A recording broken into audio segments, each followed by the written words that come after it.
ఒకసారి నగేష్ గారిని అడుగుదాం ఇదే పాయింట్ మీద. నగేష్ గారు, మహిళా ఓటు మీద చాలా నమ్మకం పెట్టుకుంది వైసీపీ, మీరేమంటారు? లాస్ట్ టైం చంద్రబాబు నాయుడు కూడా నమ్మకం పెట్టుకున్నారు, పసుపు కుంకుమ ఇస్తారు. బట్ అంటే వాళ్ళు లాస్ట్ 4 months లో 10,000 రూపాయలు ఇచ్చారు. బట్ వీళ్ళు కంటిన్యూస్ గా 4 years గా ఇస్తూనే ఉన్నారు. కాపు నేస్తం, అమ్మ ఒడి, చాలా కార్యక్రమాలు కూడా మహిళలు లబ్ధారులు. కొన్ని హిట్ కూడా అయ్యాయి, కొన్ని అమ్మఒడి అలాంటివి బాగా హిట్ కూడా అయ్యి. దాని తర్వాత సరే మహిళలు అనుకూలంగానే ఉన్నారు, కానీ ఇప్పుడు చెప్పిన లాజిక్ ఏమిటి? ఇప్పుడు వీళ్ళు ఏదైతే క్యాల్కులేట్ చేశారో అన్ని వర్గాలు, అన్ని కులాలు, అన్ని మతాలు అందరినీ క్యాల్కులేట్ చేసి చెప్పారు. మళ్ళా మీరు దాంట్లో మహిళలకి మాకు మెజారిటీ వచ్చింది, పురుషులకి మహిళలకి ఇంత తేడా ఉందని చెప్పడం అనేది అది కరెక్ట్ లాజిక్ కాదు ఇది. ఎందుకంటే మళ్ళీ మీరు ఇట్లాగే మళ్ళీ కులాలకి మళ్ళీ ఇలాంటి లెక్క వేస్తే అక్కడ కూడా మీకు మెజారిటీ వస్తుంది. అట్లా వేయడానికి లేదు. ఇప్పుడు ఎవరైతే మస్తాన్ గారు వాళ్ళు చేశారో ఇవంతా లెక్కలు వేసుకుని ఇంత సింపుల్ లాజిక్ వాళ్ళు ఫాలో కాకుండాను ఈ సర్వే చేసి ఉండరు, ఇది ఎగ్జిట్ పోల్ చేసి ఉండరు. ఓకే, సో అంటే మీ ఉద్దేశం ఏంటి? మహిళా ఓట్లు ఎటు వెళ్ళే అవకాశం ఉంటుంది ఆంధ్రప్రదేశ్లో? లేదు, ఇప్పుడు ఏంటంటే మహిళలు వాళ్ళు ఏమంటే మోర్ దెన్ 60% పడతాయి. ఇప్పుడు నేను టీవీలో పురుష ఓటర్ పడకపోవచ్చు, కానీ మోర్ దెన్ 60% మహిళల ఓట్లు పడతాయి. మీలాంటి టీవీ యాంకర్లు, రిపోర్టర్లు బయటికి వెళ్ళి మహిళల్ని ఇంటర్వ్యూస్తో చూసాను నేను. చాలామంది ఏమంటే జగన్ మాకు బాగా చేశాడు, సంక్షేమ పథకాలు బాగా అందాయి అనేది. కానీ చాలా మటుకు ఈ రోజుల్లో విద్యావంతులు అయ్యారండి. సరే, అందరూ ఏమంటున్నారు? మా భవిష్యత్తు, మా పిల్లల భవిష్యత్తు కావాలంటే మాకు సంక్షేమ పథకాలే కాకుండా అభివృద్ధి కావాలి, చదువు కావాలి, ఆరోగ్యం కావాలి. ఇదంతా సరే, చదువు ఆరోగ్యం బాగానే ఉండొచ్చు, బట్ ఇన్ఫ్రాస్ట్రక్చర్ లేదు. ఆంధ్రాలో ఇన్ఫ్రాస్ట్రక్చర్ బాగా దెబ్బతింది. ఇది సంక్షేమ పథకాల పేరుతోటి మొత్తం ఇన్ఫ్రాస్ట్రక్చర్ అంతా మొత్తం పోయిందండి. ఇన్వెస్ట్మెంట్స్ ఎక్కడి నుంచి వస్తున్నాయి?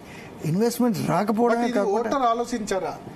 డెఫినెట్లీ ఆలోచించాడు. అందుకే లేకపోతే మీకు ఆ ఫిగర్స్ ఎట్లాగ వస్తాయండి? ఇప్పుడు టీడీపీ, బీజేపీకి వాళ్ళు సెకండ్ వచ్చినా కూడా they are not a poor second. వాళ్ళకి ఇప్పుడు చూస్తుంటే 70-80 సీట్లు రావడం అనేది ఇది 23 సీట్ల నుంచి. ఇట్ క్యాన్ బి, ఇంకా చెప్పలేమండి, ఫైనల్ రానివ్వండి. ఎందుకైతే ఇప్పుడు ఈ లోకల్ సర్వేస్లో there can be element of bias. National survey రానివ్వండి, చూద్దాం. నేషనల్ సర్వేలో ఏబీపీసీ ఓటర్ మాత్రం వైఎస్ఆర్సీపీకి ఇస్తున్నారు. ఎంత ఇస్తున్నాయి? 97 to 108, 97 నుంచి 108. సి ఓటర్ సర్వేస్ ఆర్ కరెక్టే అంటారు. ఏబీపీ ఓటర్కి దానికి మీరు క్రెడిబిలిటీ ఇవ్వాలి, దాంట్లో ఎలాంటి అనుమానం లేదు. ఎందుకంటే అంటే ఇంకొక 2 సర్వేలు కూడా ఏపీకి సంబంధించి చూడాల్సి ఉంది అంటారా? ఏది ఇంకేమున్నాయి? ఇంకా అంటే ఇప్పుడు మనకు ఇండియా టుడే మై యాక్సెస్ ఉన్నాయి. ఇప్పుడు ఇండియా టుడే మై యాక్సెస్ లో దాంట్లోనే కొంచెం మంచి, కానీ ఇండియా టీవీ సర్వే చూసాం, చాలా అవుట్ రైట్ గా వాళ్ళు కూటమికి ఇచ్చారు 19 to 23 సీట్స్. ఏది లోక్సభ సీట్స్? ఎస్.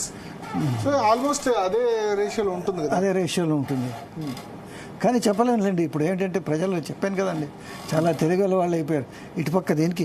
ఇప్పుడు మీరు ఒకటి కర్ణాటకలో చూడండి, మొన్న అసెంబ్లీలో కాంగ్రెస్ కేసారు, ఇప్పుడు వచ్చేసరికి బీజేపీకి ఓటేశారు. 28లో 22, 23 బీజేపీ ఎన్డీఏ కూటమికి వస్తున్నాయంటే. దాని తర్వాత ఇక్కడ చూడండి కేరళలో ప్రతిసారి ఒకసారి యూడీఎఫ్కి ఓటేస్తారు, ఒకసారి ఎల్డీఎఫ్కి ఓటేస్తారు. ఇప్పుడు మళ్ళీ యూడీఎఫ్కి ఓటేశారు.